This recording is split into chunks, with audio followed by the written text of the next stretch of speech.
Hey everybody, it's Cynthia and I'm doing a rare on camera for you. I know it's kind of crazy that I used to be an actress and used to be on camera all the time, and now I avoid it. Mostly because of this weird lighting I never know how to set up. Anyway, that's a whole different story. What I wanted to talk to you today is DVDs. I have decided it's time to start reorganizing my DVD collection, and I figured if I'm going to do that, I might as well show you what I've got. So I picked from the back of my shelf, which is kind of the random. My layout at the moment is the TV shows that I tend to watch the most are at the front, because I'm a big collector of TV on DVD, and the shows that I watch less often, which tend to be movies and some random things I've collected, are in the back. So I pulled everything out of the front and went to the back row. I wish I had room to display everything without double stacking, but I don't. I don't even know how many DVDs. We figured we have them hidden all over the house. We have to have, several hundred. I don't know. If I keep doing these videos, you'll be able to count them all, and we can figure it out. Maybe I'll number them as we go. So I'm just going to start with this random collection that's in the back of my bookcase, starting with Monster Go Home. This is, we're going to have a glare issue. Monster Go Home is a movie that was made when the monsters were very popular. I should have brought my, oh wait, I do have my glasses with me, so I can look if there is a date on it. Oh my gosh, I should have been much better prepared. I don't know, but it's from the 60s. So it is the original cast, and it's an episode about they go to England to take over a castle that Herman inherits. It's pretty funny. It's got a lot of good, sorry, ooh, that's all kinds of interesting sounds.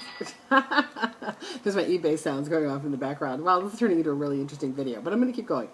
Anyway, Monsters Go Home. It's funny. It's got a lot of good character actors in it. It's a fun watch now and then. Not a favorite, but I think we picked it up like for 50 cents somewhere along the way. Let me see if I do a little switch here so we don't have so much glare.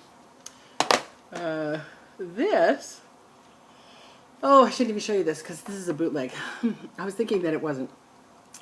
This was Parker Stevenson's TV series Probe that he did in the 80s. I thought it was kind of a fun show. It was really smart, one of those quirky detective shows that really leaned on science for crime solving. And as far as I know, you cannot get it on DVD anywhere. So, we got this some way we weren't supposed to. So we won't pick up that one. We'll move on. Oh, gosh. Clearly, I didn't look at these well before I decided to do this. This is actually a DVD that came to me in a very not so good way. This is, let me read it, SFX Ball. This was a convention in England. I love the fact that they put the convention, get closer so you can see this. I love the fact that they put the convention on DVD so people who couldn't go could see it. And I ended up with this because Dwight Schultz was one of the guests, and he did this convention shortly after doing an interview with me, which at the time was kind of rare because he wasn't doing a lot of interviews, and he wasn't going to conventions, and he started after I interviewed him. And let's just say there was some back and forth with the convention runners about using some of my material. And I was so glad that somebody sent this to me in lieu of payment, because Dwight actually talks about me during his talk at this convention. He shows off the magazine interview that we had just done, and it's really sweet. It was, it was really nice to see completely candidly an actor that I had interviewed say something lovely about me and my work to a crowd then when he certainly didn't know I was going to hear about it. So that was nice. Next, we have one of my favorite movies, The Birds. Alfred Hitchcock's The Birds. This is the collector's edition, widescreen collector's edition. Let me see what's special about it. Oh my gosh, the glare. What are we going to do about the glare? It has the movie. Deleted scenes, original ending, storyboard sequences, Tippi Hedren's screen test, and some other special featurettes. As I recall, there's some actually really cool old like promo pieces and things that were used at the time. Hitchcock, it's a shame that he wasn't around in DVD era because would have been so super with commentary and all of that. He really was a great showman for considering that he was a director. He like Irwin Allen, he really loved the extras. I don't know about this cover. I kind of just noticed that there's Hitch in the corner. I think considering the fact that this little girl isn't anyone specific, this is probably the scene where they're running from the school and the birds attacking. It's actually not a super photo for the movie. I wish they had used more of the cast. But excellent, excellent movie. I could watch over and over again. And I do watch over and over again. This is another very special movie for a very special reason. I know it's driving me crazy that I'm hiding my face. 10-inch Hero. And you can see this was a Blockbuster exclusive at the time. I think you can get it now, but at the time it was the only way to get it was to buy it from Blockbuster.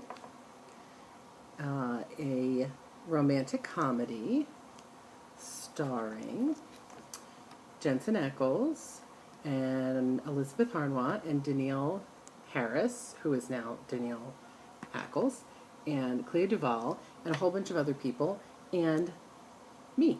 I don't star in it, but I worked on it. I was a PA on the movie. Oh, Sean Patrick Flannery, he's in it too. Fun cast. Crazy. Let me see if I can get closer. You can see again, get the glare off it. Jensen in his crazy punk garb. Sweet movie, and it was a lot of fun to work on. Although I will say, now that I'm a little bit aside from it, I was always a little bit surprised by the fact that the movie has quite a bit of nudity in it to make it an R-rated film, which is a shame because obviously this cast is very CW, young teen oriented, and I think that if they had not gone the R-rated route, it could have been like a real, I love that word real, sorry, it could have been a teen favorite about love and coming of age and all of that. But because of the R rating, it made it difficult for a lot of the young fans of Supernatural and other TV shows to see it. So parental discretion advised, but 10-inch Hero, if you watch it, watch for my name in the credits. Crazy movie. I gotta watch my time here. This is Terror Peak. This is one of my so bad, it's not quite good movies, and I have it because Parker Stevenson stars in it with Linda Carter, Wonder Woman, Terror Peak. It's actually not that bad. I shouldn't make it sound like that.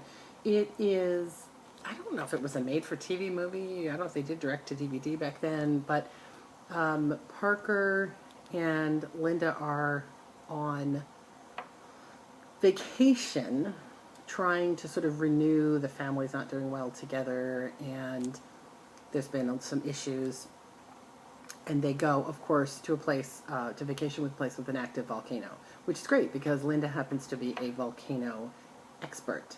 And, of course, the volcano erupts, and Parker is forced to fight the elements in order to save his young stepdaughter, who doesn't think she likes him very much, and her stepdaughter's new boyfriend from the lava that's coming. Very Irwin Allen. It's a fun watch. If you like Parker Stevenson or Linda Carter, Terror Peak. Check it out. On the complete opposite end of Terror Peak, we have To Kill a Mockingbird. This is one of these funky book DVDs. Here you can see it. So it's got all kinds of stuff about the movie in it, and you can come down. I've given up trying to record without people wandering through. That's okay. It's got poster art from the movies. It's cool. It was a 100th anniversary collection, not the 100th anniversary of To Kill a Mockingbird. That would be weird. It was the 100th anniversary of Universal Studios, and they put out a collection of these book DVDs. to commemorate their biggest movies. I'm reviewing my movie collection. Oh, cool. And probably reviewing it way too long because this video is going really long and it's probably going to end up being an issue. But we're going to keep going. We're going to see what happens. Next we have Big Jake. And you wouldn't believe this is one of my favorite movies because it's still sealed. How crazy is that? It's just because it's on TV so often, I don't have to unseal it and buy it. This was a Christmas gift, I think, from my son. I found it at Walmart. My favorite, really my only John Wayne movie I watch because it's got John Wayne with Patrick Wayne and Chris Mitchum and just a really fun cast. The dialogue in it is just cracking, and I love his relationship with the boys in it. So it's kind of a bromancy Western. Here they are in the picture, and it's about, although it's about a kidnapping, trying to rescue a boy who's been kidnapped, but the real point of the movie is the fact that John Wayne plays this sort of aging cowboy, and the movie takes place at the turn of the century, and cars are just coming in, and guns with clips, and all kinds of newfangled things that are changing the West, and people like Jake McCandles are kind of no longer have a place in this world. So it's really fun for that. Maureen O'Hara is also in it. She is super duper. And I'm gonna do couple more really quick. Here's a double set, Casablanca and Maltese Falcon. Huge Maltese Falcon fan, although I haven't watched it in ages. Casablanca, I haven't watched, I don't know, in a really long time, and I have the DVD, so I should pop these on. So I have those two. And I'm gonna rush because I'm running out of time. All right, last ones. These aren't movies. All the other ones are movies. Here's another double set, Hullabaloo, musical television series from the 60s, maybe early 70s. This is volumes 1, 2, 3, 4, 5, 6, 7, 8. And they include performances, oh my gosh, this glare, sorry, I keep trying to get rid of it. Include performances from Frankie Avalon, Chad and Jeremy, the Everly Brothers, Freddie and the Dreamers, Annette Funicello, the Levin Spoonful, Soupy Sales, the Young Rascals, the Moody Blues, Paul Revere and the Raiders, Sammy Davis Jr., Martha and the Vandellas, the Animals, Herman's Hermits, Dusty Springfield, Sonny and Cher, Leslie Gore, Dionne Warwick, and more. And I feel like, although it doesn't say on the back of the box, ooh, sorry, I feel like there are some really cool hosts that they didn't mention. Oh yeah, David McCallum. This one has an episode hosted by David McCallum where they make all kinds of really interesting Ilya Kuryakin jokes. So, oh, sorry. So, unusual. These can be kind of pricey if you find them. We found them, I think, again, at a thrift store for cheap, which is, let me block that light. As I recall, they actually cost quite a bit if you can find them. I think they were rare. I think they're still rare. One last look. Michael Landon. This one has Michael Landon as the host on an episode. Also really funny. It's always really funny when they have a host who doesn't really sing. And the crazy thing, what was the crazy Hullabaloo thing? That they have these girls, is that the one that has the girls standing around frozen when people sing? Oh, yeah. Yeah, yeah, the Hullabaloo girls that you can see jumping in here. They do these, when the musical groups sing, the girls like freeze in some kind of artsy position, and they stay in that position throughout the length of the song. It's really tricky. So a real lost art, and there's the Hullabaloo dancers. There's somebody famous. The guy, okay, I'm really stretching now because I don't have it off the top of my head, but there's a young Asian actor in MASH, and he is one of the original Hullabaloo male dancers. Kind of weird that I know that, but I do. I'm going to stop there. So that's my stack so far. Oh, here we go. This isn't even an eighth of what I have to show you. So if you like this video, give me a thumbs up, leave me a comment, tell me a little bit about what you think of any of these DVDs or what you have on DVD, and if you like it, I'll do more and show you more of my collection, which has a lot more TV on DVD. Like I said, this bunch, not so much. All right.